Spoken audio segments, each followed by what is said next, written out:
ငယ်ရပါတော့ကျွန်တော်လောကကြီးကိုခဏခဏပြတ်တင်ဘာလို့လဲဆိုတော့ခဏခဏကိုတင်ငယ်ပြီးတော့ခဏခဏကိုတိုင်ရပါတော့လောကကြီးနဲ့ဓာတ်မတက်တူလူတွေနဲ့ပဲဓာတ်မတက်တူလူပြီးတော့အလုတ်တွေနဲ့အရာတိုင်းကကိုနဲ့မကိုက်တယ်လို့ဓာတ်မတက်တယ်လို့ငယ်ရခံစားရတယ်ပေါ့ခုဖြစ်တာဆိုရင်ကျွန်တော်မခံနိုင်တာမကောင်းပါဘူးလောကကြီးကဘာလဲမသိဘူးငါကြမှာဒီလိုမျိုးတွေဖြစ်နေအဲ့လိုမျိုးတွေးလိုက်တိုင်းခဏပူဆိုးလာနောက်ဆုံးဘယ်လောက်ထိဖြစ်လဲဆိုလို့ရှိရင်လူတော်မှယူကြောင်ဖြစ်လာတယ်အဲ့လိုမျိုးတွေတော့ဖြစ်တယ်ပေါ့အဲ့တော့အဲ့လိုမျိုးတွေဖြစ်လောတော့ကျွန်တော်ကဘာလဲဆိုတော့စာတွေရေးတယ်ကြပြားတွေရေးတဲ့အချိန်မှာလောကကြီးကိုခဏပုတ်ခတ်တယ်နောက်တစ်ခုစကားပြောတဲ့အထဲမှာလဲလောကကြီးကိုဆဲတယ်ပေါ့အဲ့တော့ကျွန်တော်ကိုအကူကြီးတယောက်ကပြောပြညီလေးတဲ့လောကကြီးကိုမဆဲနဲ့တဲ့လောကကြီးကို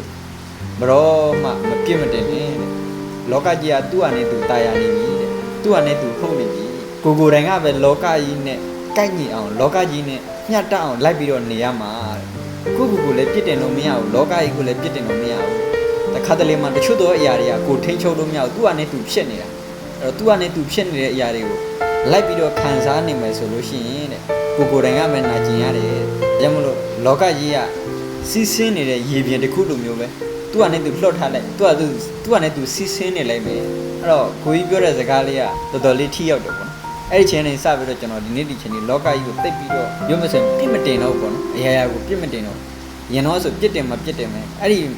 ရာကိုပြစ်မတင်ဘူးရာကိုကောင်းမြင်တက်လာအဲ့လိုမျိုးကောင်းမြင်တက်လာပြီးတဲ့နောက်ပိုင်းမှာပေါ့နော်ဘာပဲဖြစ်လာသိပ်ပြီးတော့မခံစားရတော့ဘူးဗျ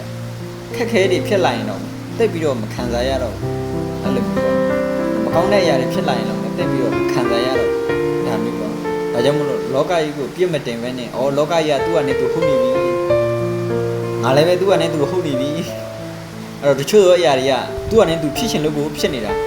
ငါလည်းဘာမှမဆိုင်ဘူးပေါ့နော်ငါလည်းအဲ့ဒါကိုထင်ချုပ်လို့မရဘူးဒါကြောင့်အဲ့ဒါကိုပြစ်မတင်တော့ဘူးအလုံးကကောင်းဖို့အတွက်ဖြစ်လာတယ်ဆိုတော့စိတ်နဲ့ပဲကျွန်တော်တို့ဖြတ်တန်းရတယ်ပေါ့နော်အဲ့တော့မိတ်ဆွေတို့လည်းအဲ့လိုမျိုးဖြတ်တန်းကြည့်ပို့ပြီးတော့ကျွန်တော်ငြိမ်းချမ်းတယ်လို့ခံစားရတယ်ပို့ပြီးတော့စိတ်အေးချမ်းတယ်လို့ခံစားရတယ်ပေါ့နော်